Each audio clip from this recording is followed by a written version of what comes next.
I'm collecting a book of tips I'm pleasantly surprised because I was just expecting little like 1 to 2 sentence tips. Everyone that has filled out my Google form is giving a whole page of tips. So now it's turning into a book. So I just want to, April 3rd is when it closes. So I will have this soon available on my website to download. Yeah, I think this is one of the best things I saw on LinkedIn. A lot of the people in my community, because there's a lot of bad actors, but the people in my community posted this. There was a job for ChatGPT to be the engineer behind ChatGPT for $200,000. So if that doesn't tell you that there's a human behind AI, there has to be a human behind SEO. Yeah. So they gave a 3-week training, and I was sitting in the training thinking, I never did any of this. My boss just called it SEO. Yeah. I don't know what I'm doing. I was so scared. Every night I went home and studied SEO, and I would talk to colleagues like, I don't think I know what I'm doing. I hate this field. This is awful. I just hated it so much. Looking for real stories of real people making a difference in the Grand Canyon State? Welcome to Finding Arizona podcast. We sit down with Arizona's inspiring entrepreneurs, creatives, and community leaders and give you a front row seat to their journeys, passions, and projects. Whether you're a local trying to find a hidden gem or just enjoy watching someone chase their dreams, Finding Arizona is your go-to place for authentic conversations with a desert twist. New episodes drop weekly, so hit subscribe and start exploring Arizona one story at a time.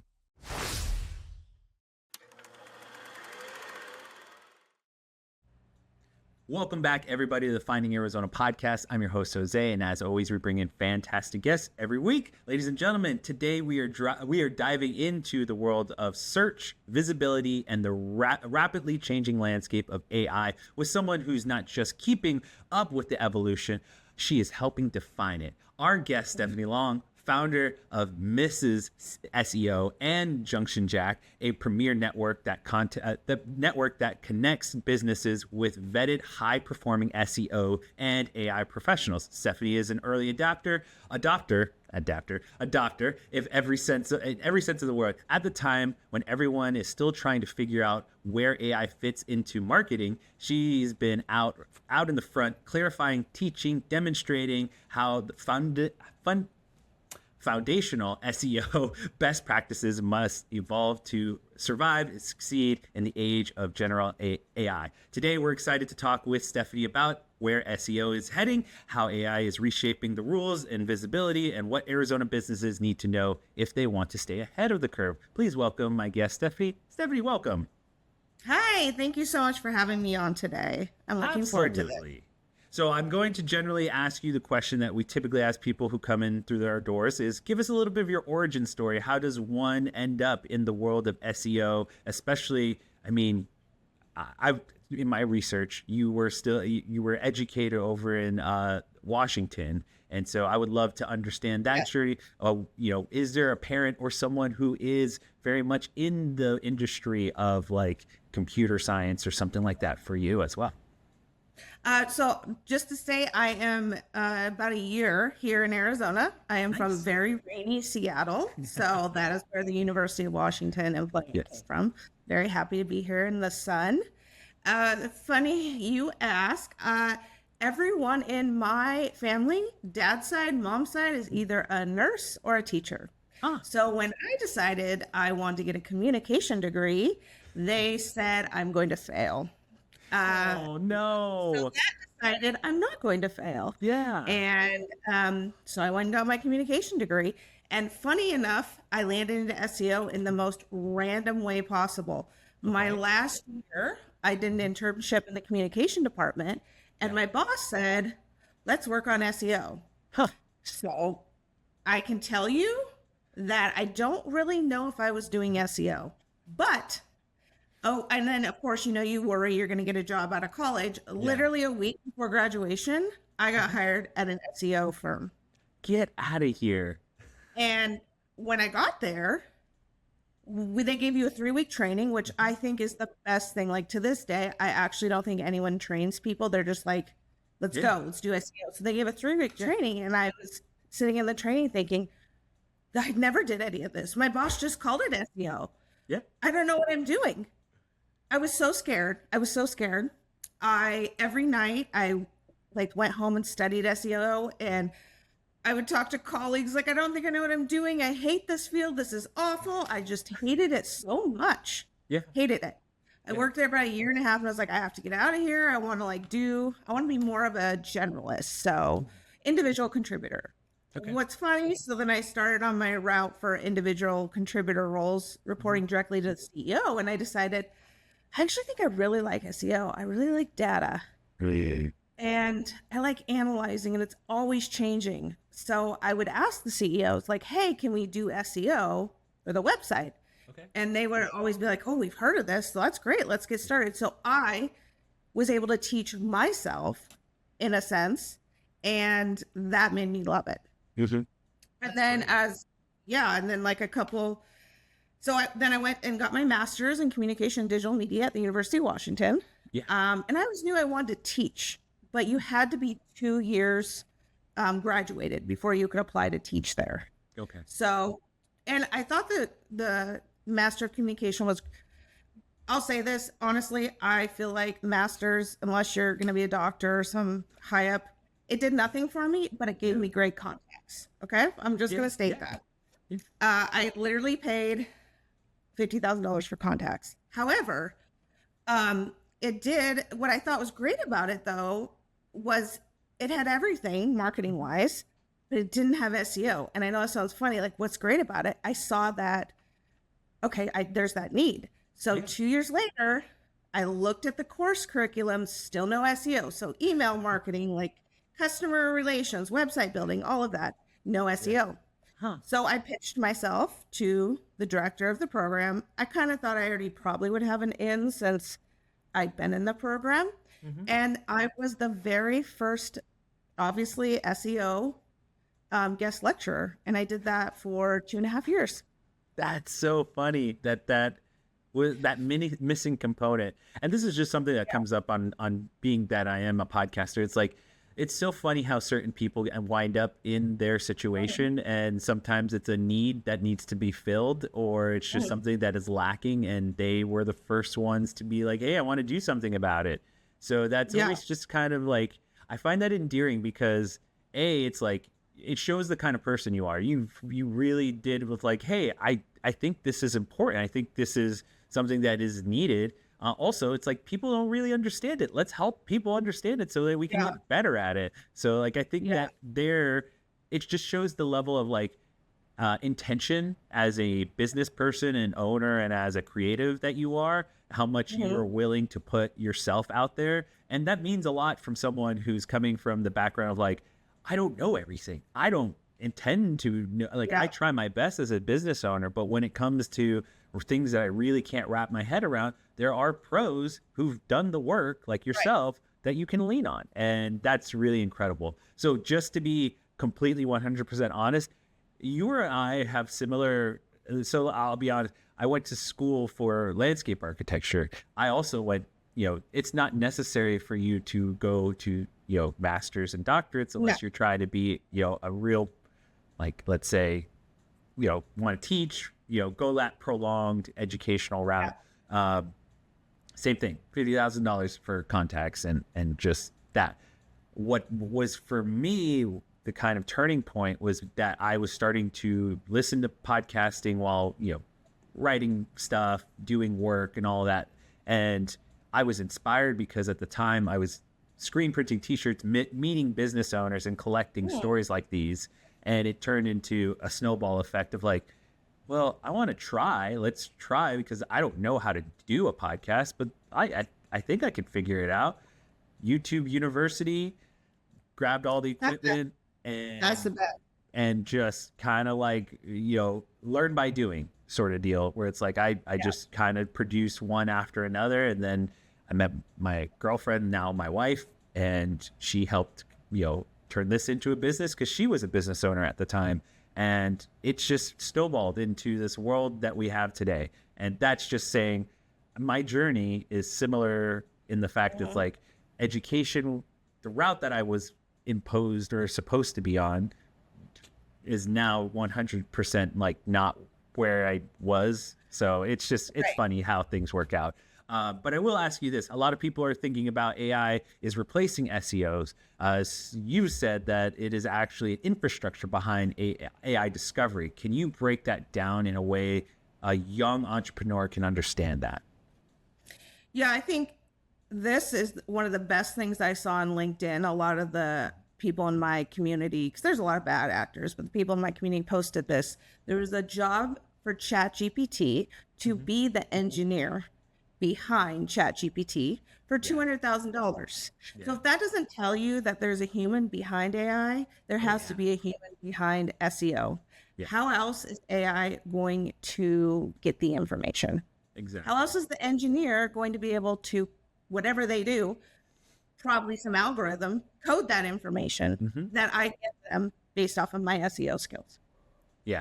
I'm wanting people to be very like non-fearing of the next types of technology. So AI has always been kind of like this thing where I'm asking professionals about giving us insight into their world and how it affects their professions. And someone who's been around this stuff as much as you have, you've probably had your fair share of, especially in the communications world, understanding the evolution of technology and avoiding such like buzz and hype trains that, really affect us. So what's one trend or misconception you wish more people would stop believing? I think that people, so because of, I lived in Seattle, I come from the tech world. So I did SEO for tech. And I've been doing LLM, machine learning, AI with Seattle-based businesses for my whole career. So for like 15 years. So that being said, AI and machine learning, and LLMs, which is what large language learning models, how it understands you. I don't want to get too technical, but I do want to preface that. Please go in the weeds, because I would love a little bit of this. This is see how far you can go, and I'll stop you if you lose me. Yeah, sure. So I would work for mostly Microsoft was usually our largest client. So I would work for companies that would do on-premise. So that means they would go to their businesses and do the machine learning. So do all the coding and algorithm. So developers only had to type in a few prompts and it would spit out, which all the AI tools do, hopefully what they wanted it. Right. So it was in the more learning stages, I would say, back 15 years ago. That's aging me. But yes, it's in the forefront now, but it's been something that I myself have seen evolve over years versus just being on premise. So meaning you go to a site, let's say Boeing was a big client. So the developers would go to Boeing, add in all the like coding needed for the machine learning. So like prompts that it would hopefully tell developers like, I need the plane to do this. Right. So that's how AI is used. You put in a prompt and you hope it gives you the answer. Yeah. So I think it's just to the public, I would say, like to the public in the sense of, I mean, teachers are using this, like, counselors are using this. So I'm saying people that are in tech are now getting this and they think it's like, just come out. I think it's just, I don't, when you remember, like we used to grocery shop and always have a checker. Yeah. And then self-check came and people were like, oh my God, it's going to take jobs. It actually just makes it more seamless. And AI tools just make it more seamless. It is my assistant. I don't fight it. Yeah. So I want to say that it's going to just keep evolving, but it's not really a new concept. Yeah. It's just been building on itself, if that makes sense. No, it makes total sense. I really do. We're going to get more into it. I just want to go back to your own, because I missed a little bit that I want to go back to your timeline. And, where does the Mrs. SEO come into the timeline with Junction Jack? And what was the kind of like aha moment for you to want to create Junction Jack and like help people in that function? Yeah, so I was working full time and I wanted to I always knew I wanted to run my own business. My grandfather came from Norway and spoke no English at the age of 35 and started his own construction business. and he was always an inspiration for me. So I just knew I wanted to follow him. And like I said, my family was like, oh, he's a one-off. Like, don't follow him. Go into nursing or teaching. So I just knew I wanted to follow him. So while I was working full-time and getting an income that I needed, obviously, I started putting feelers out for, because I just wanted to do SEO. At this point, I just loved SEO. And I realized that people didn't know it based off of all the jobs I'd had. I just really felt like there needed to be a really good expert. So I actually started as Stephanie Marie Marketing. My middle name is Marie. I had no idea. I was just like, that sounds easy. So I started under Stephanie Marie Marketing and, just put my feelers out. So I got one client. And then I realized that does not make sense because people started asking me, do you do email marketing? Do you do paid search? And I was like, no, I don't do any of that. Yeah. Why are people asking me? And I was like, oh, marketing. Marketing is in my name. So I'm running. I'm a runner. I'm a long distance runner. If anyone's interested in that, that's what I do every day in my spare time is run. Awesome. So I'm running on the treadmill. I'm watching TikTok and a guy comes up as Mr. Botox. And I was like, I stopped my treadmill. I was like, I got to be Mrs. SEO. There you go. That's perfect. So then I rebranded myself as Mrs. SEO. Awesome. I got laid off twice in the pandemic from the same company. So the first time I got laid off, I still had my Mrs. SEO I was working on. So it wasn't terrible. And then they rehired me. And then, the pandemic ebbed and flowed. And the second time I got hired, I saw the writing on the wall when it was, and so I actually planned, so I was laid off in December. Yeah. I was planning in February to fully be my own person. Nice. So they laid me off 2 months before I was going to quit. Now I'm lucky I had the runway to do so because I did have my freelance job, quote unquote, because it wasn't my full-time job. So I had that runway saving. And so when they laid me off the second time, I'm probably the easiest person anyone might have ever laid off because they were like, I knew it was coming with HR. And they were like, I know what this is about. And then it was like a 1-minute call. I was done. Yeah. And I said to my husband, I was just laid off. He's like, okay, well, you want to quit in 2 months. So that's how that went. So then as I'm getting more into SEO, I'm joining women's groups and trying to, so I do a lot of speaking like this on Zoom or in person now, but because of COVID, I had to speak, obviously remote. So I had a lot of education. So I got a lot of clients from these women's groups and this education. And I realized I'm only me and I'm never going to hire anyone ever. I'm totally I have to control everything. Yeah. I also am not a good boss. And I know that about myself over the years. So I assume people do what they are told to do. And I see that that's not always the case. So I don't want to deal with that and have my business reputation be, screwed. So I was like, how am I going to scale this? And I was like, I need a marketplace of vetted SEO experts. There are so many bad actors out there because I clean up a lot of that work from I have no idea what this person was doing. They were giving bad advice. So I thought what I did was I downloaded every single dating app because it's the same type of concept. You're going to match with the right SEO expert. So I was like, dating apps are my main concept. I said to my husband, I'm downloading every dating app. So we are going to get retargeting of dating apps, but I'm doing it for my research. So I downloaded all the dating apps and took what I liked out of all of them.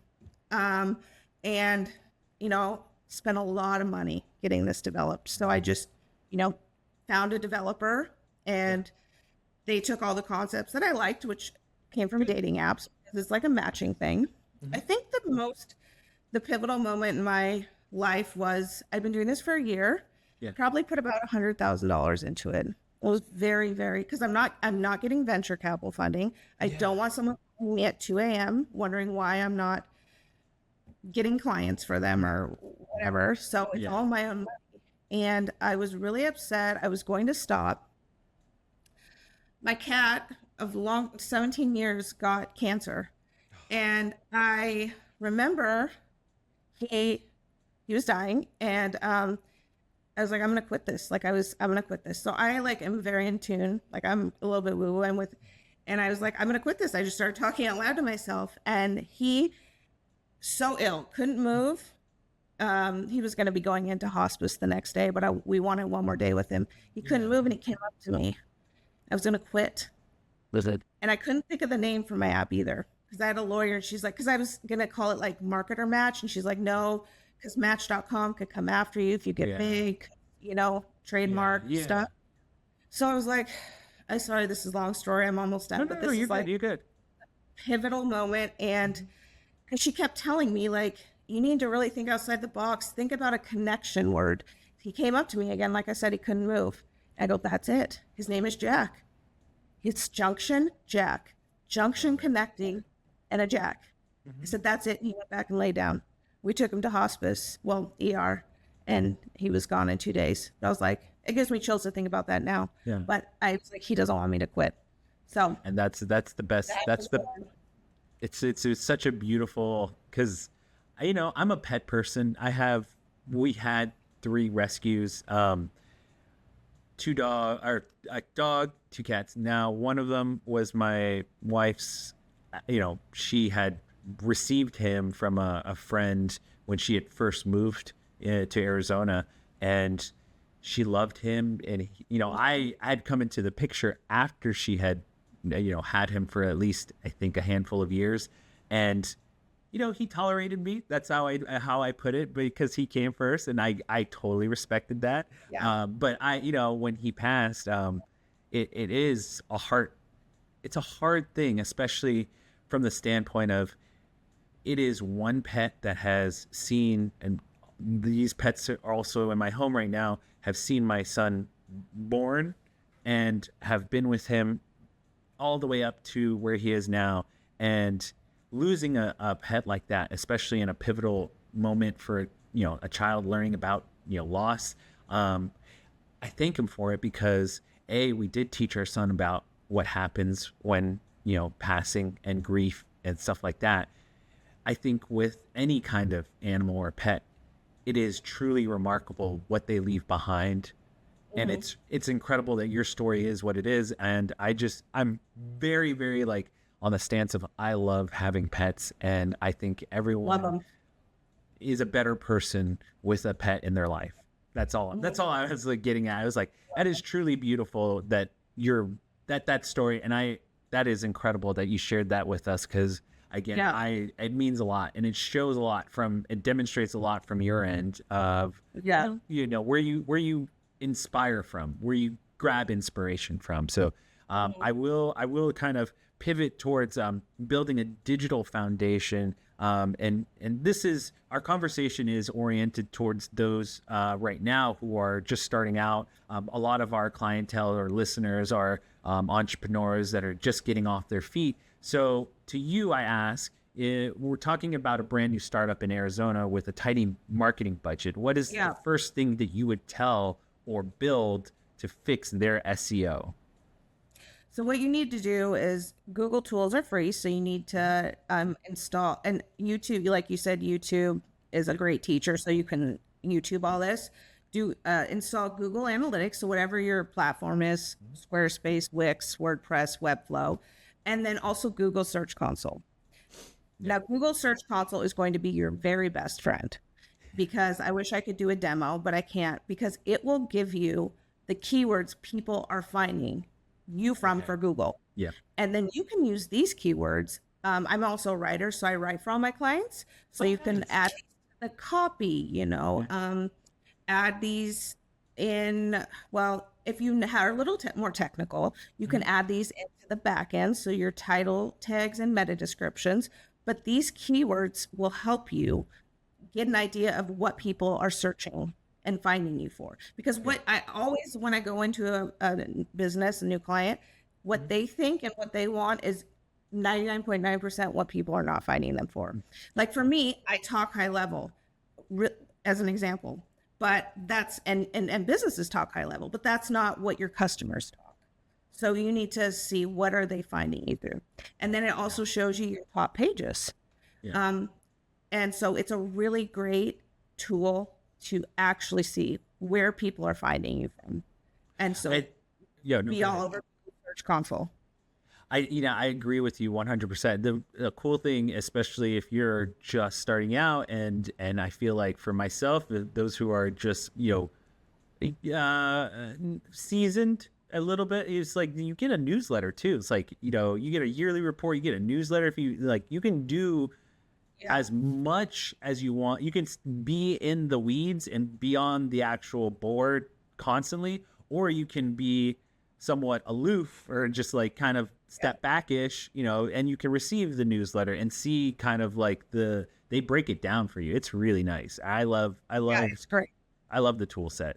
The one thing that we are trying to like kind of bring up the concept here is like the evolution of technology, AI being kind of a key component in that. I know this part of the work, in our part of what we do for a living, and we were just talking about like search and the concept of the behavior of searching for information. As we've witnessed, Google has just put out a report that a lot of search is now coming through AI, and our habits are now changing from using what was the Google search, tab, now to using more of these AI chatbots to, find things. Fundamentally, these tools are changing our habits on how we seek out information. I would love to get a perspective of what shifts you've already seen just from that report and just more of a modern day view in what you do on a day-to-day basis. Yeah, so I do want to say the Google Search Console tool, it's self-explanatory. It's just Google, so it doesn't tell you how AI is tracking your site. So I do use a tool for that, and I would highly recommend. I use SEMrush. I don't remember if they do a 7 or 14-day free trial, but I would highly recommend. Yes. And they have amazing tutorials, and you can look at that traffic. Nice. So I highly recommend, even if you want to do the 7, like I said, or 14-day, get in there, check it out. If you want to, get a subscription, but that's how I use it. And I pay a lot of money for the plan to like really, dig in. Yeah. I love that. That's really great, because I didn't know that, again, someone I've got a lot of things on my plate and I can't be everywhere at once. And so I did not know that they did not report that kind of tracking, A, and then B, I did not know that there was a tool that will help you guide and help you be better at the chatbot searches as well. So and there's many tools. That's just what I use. I've been using it for years. But it gives me competitors where your I'll give, for example, one of my clients is a maternity bra company. So I am able to see the gaps. Like, you need to talk more about how your maternity bra and maternity clothing are actually an all-in-one. Like, you can wear them from pregnancy, postpartum, all the way through the rest. So their leggings, their bras aren't just for that. So these tools in SEMrush that I use tell me where these gaps are. The AI tools, it'll say, are showing your competitors. But we know, based off of, I'm guessing, my SEO optimization, it doesn't tell me exactly how they know, but they know everything. Anyways, it tells me where that gap is. So I need to write content targeting that. So that's an example of how I use AI tools. It shows me the gaps, what to work on. And I think it's great. And I also want to recommend looking at Reddit. So typing in something, Reddit is coming up in search a lot. And don't quote me, but I think Google paid something for Reddit, or they have some sort of partnership. So Reddit is coming more and more. That is a trove of information. So whatever your business is, type that in. Okay, like, what is SEO? I'll use that for example. If I type that in and there's all these questions, answer those. Set up a Reddit account and answer them. I think that's so amazing too, because it's like that stuff will, there's a peak interest for like niche markets. Like, again, there's, in the realm of all of these bigger entities, like, let's put this into perspective. NCAA basketball, for those who know, it's like there are subreddits for the individual teams. And there are also subreddits for individual like players and all these things. It's like you can find that very peak niche for yourself if you look hard enough and search hard enough in Reddit. So I definitely attest to the amount of information being placed into and talked about in Reddit is bar none probably the biggest amount of like collection of human data, like stories, questions, curiosities. Like I feel like Reddit is a good place for all of that. Yeah, and also what's really good, I find, so one of my clients is a home builder in Los Angeles, and I find I can get, like you mentioned, really niche. What home builders are in LA, right? So they'll ask, what can I use for my home in LA that I'm paraphrasing means that I don't need permits for, or like what LA permits.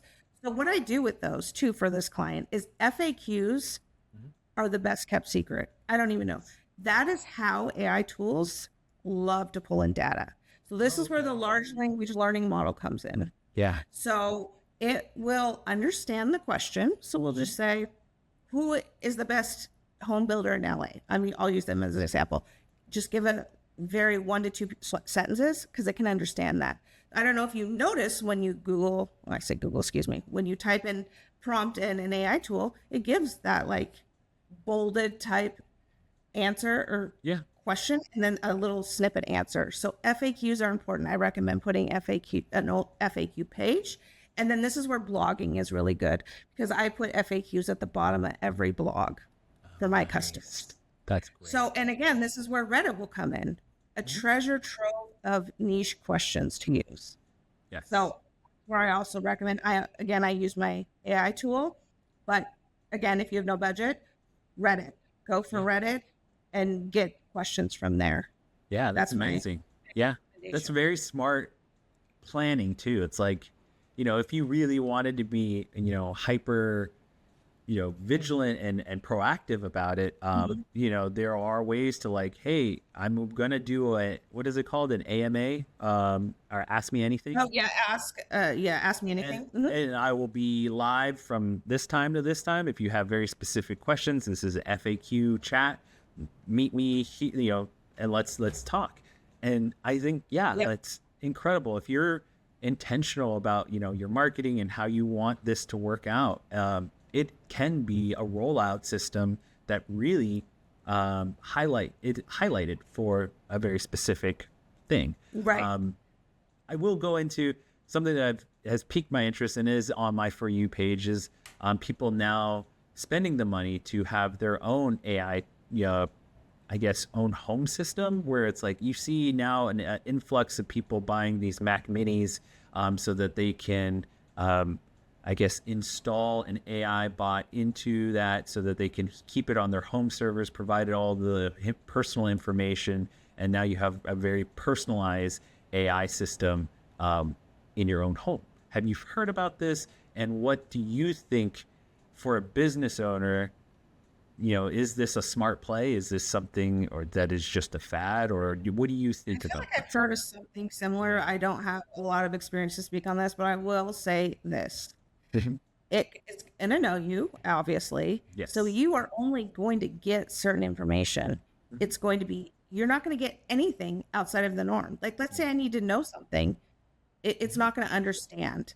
Like for my Alexa, for example, she's very programmed to me. So she doesn't really go outside like this. So this is voice search, by the way. So this kind of comes into the voice search. You should be optimizing for voice search.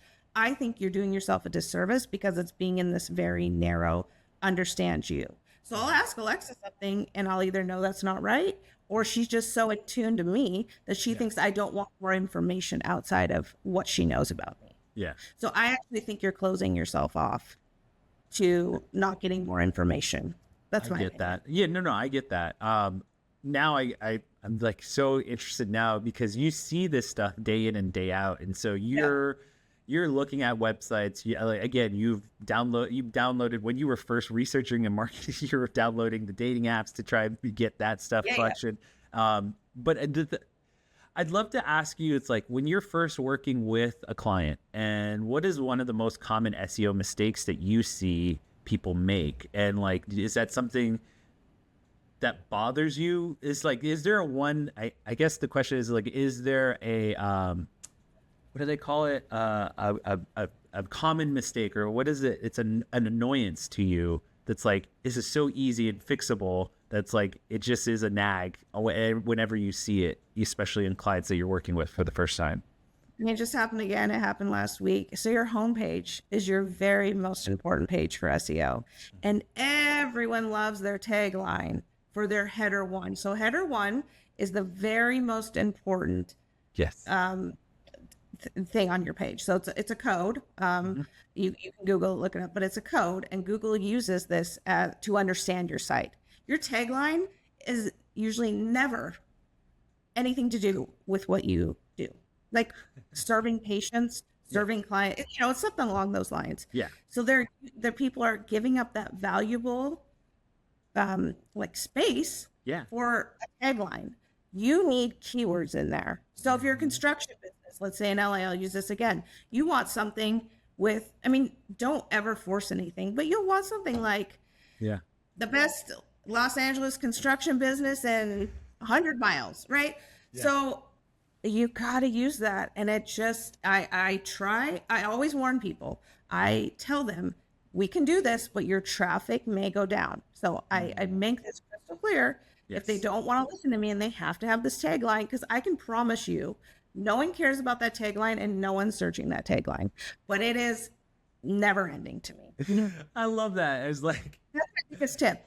Don't ever let that resource, one of your best resources for SEO, be something no one cares about. And it's so sorry, everyone that left. No, it's so funny because I was guilty of it in the very beginning of creating our website. It's like, oh yeah, I gotta have the best tagline for it. And then later down the road, you get that like, no, this is not where this needs to be. It's like the furthest from where it needs to be, and you're just like, why did I have this at the forefront, like the second line to our actual name? Please. I don't know. It's so funny. It's just because it's such a endearing rookie move. Totally. It's like you have no concept of life and how the world works. So it's such an endearing, it's a rookie mistake, but it's so endearing. It's like, I get it. I know people really, they're tied to their tagline, but I'm thinking the technical piece. I'm not here for the mushy gushy, the mushy gushy comes with the marketing side. Yeah, it's like the mushy gushy comes with the interviews, the FAQs, the all the other. Right. There's opportunity for the mushy gushy. Let's let's be reasonable. Let's say this: your about page is hardly viewed. If you love your tagline, make it your H1 and your about us. There you go. I like that. Compromise. We're gonna get there. So if you weren't working in SEO or building networks with AI pros, what would you be doing now? And what's a passion or skill people might not expect from you? Because we did talk about the running, but I want to kind of go into, what was another thing, especially that you are a communications major? Was there any inkling for, I guess, writing? That's kind of where I'm thinking is journalism, maybe? Yeah, so I actually wanted to go work at Cosmopolitan. That was where I was going in Vogue, or Vogue or whatever. But I was told a long time, my advisor said, the jobs are very hard to get. So that's why I moved I was going to do English major, and so that's why I did communication.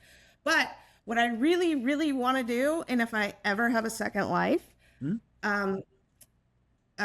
forensic psychologist. Nice. A profiler. I want to be Clarissa from Silence of the Lambs. Oh, nice. I absolutely love serial killers, and that's a weird, but I love to handle. You get into it. I get it. It's so funny because again, I go into these conversations with owners who have different lives, and it's I met it's a friend. He's a good friend. He went from being a child interviewer, kind of he was an officer that dealt with child abuse cases, and an interviewer sort of deal. He had to collect the data and interview people and stuff like that. And he did the job because he was good at it. He knew how to compartmentalize. He was very detail oriented, all of these things.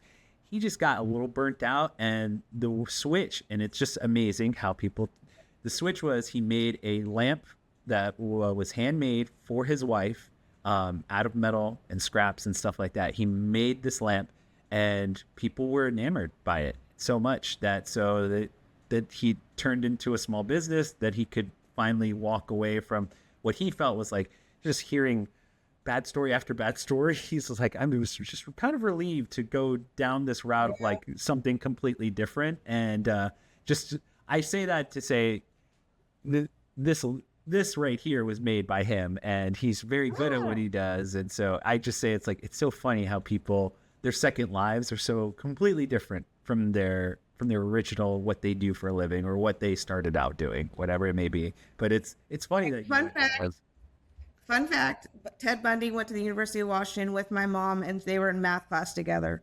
No. He never asked her to go for a ride or anything. He was so enamored with him. All the ladies were. I mean, it's. I've seen the movies. I've seen like stories and all the documentaries. Nope, she met him. He's a charming. I mean, I could see why he's very charming and very smart. You know how he got away with a lot of the things that he got away with. But it's very interesting that happened to your mom. Oh, I wouldn't be here if she ended up dating him. How's that? Exactly. Yeah, exactly. I will kind of orient our questions towards the future. Is there any goal or something that you are excited for with Junction Jack or Jack Junction or Mrs. SEO? Yeah, so Mrs. SEO is really on the back. Like, it's obviously my bread and butter. I was like, you could bring it back. I mean, it's like more of like, you know, branding situation. But I love it.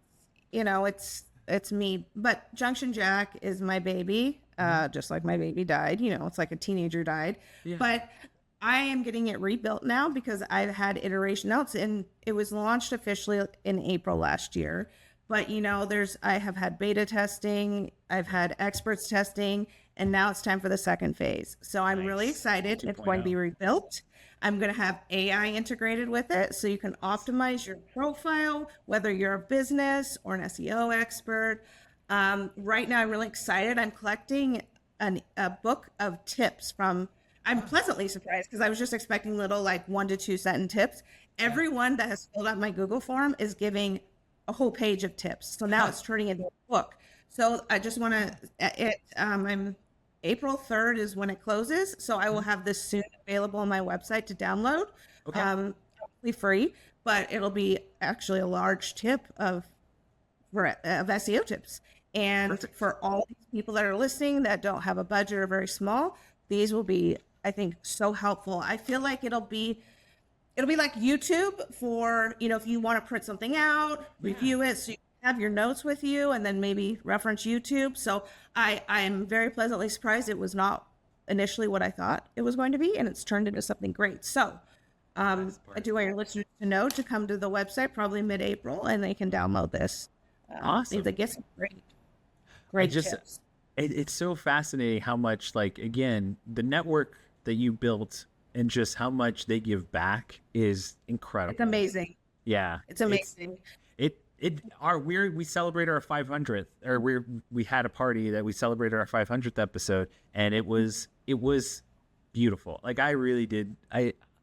My expectation for anyone who comes on the show is you share yourself, but my hope is that I build a friendship and a network with not only the individual, but also their clientele, their people, whoever their fans, whatever it may be. I want them to be just as excited as I am, because I've done this so much where I'm like, I love meeting people like yourself, because again, I'm just the conduit in which more people come to you, so that I can just share and enjoy who you are as a business and who you are as an individual. So again, I appreciate your time and you sharing as much as you have with this. And that means I'm an open book.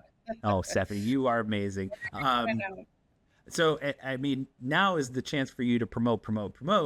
The floor is yours. Let everyone know where they can find you online and all the details.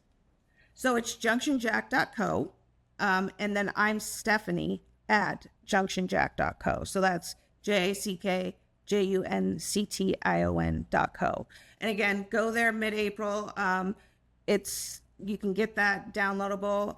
We will be doing a bit of a facelift at the end of April. But if you are a business person, so what is great about my marketplace? This is not a Fiverr. This is not an Upwork. You are getting experts. So I do want to say you will be paying for an expert, but these people all have other jobs. These are for projects. So do you need a one-off keyword research? Do you need an audit?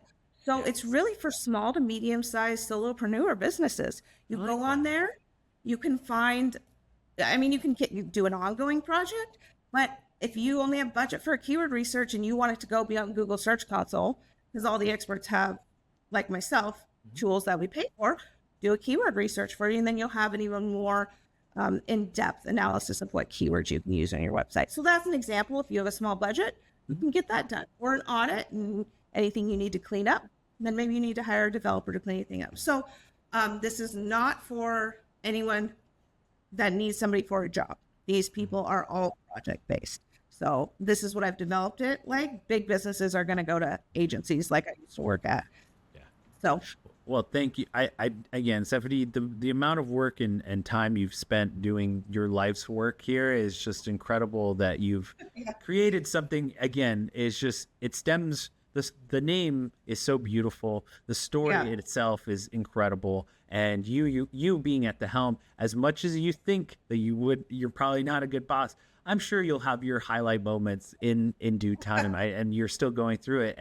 It's incredible that I get to meet you, and we have a little bit of connection through my spouse. But again, I do really want to say, I think there's a lot more to come with your business and with you. And so I look forward to seeing that, and I wish you nothing but the best of luck. Thank you.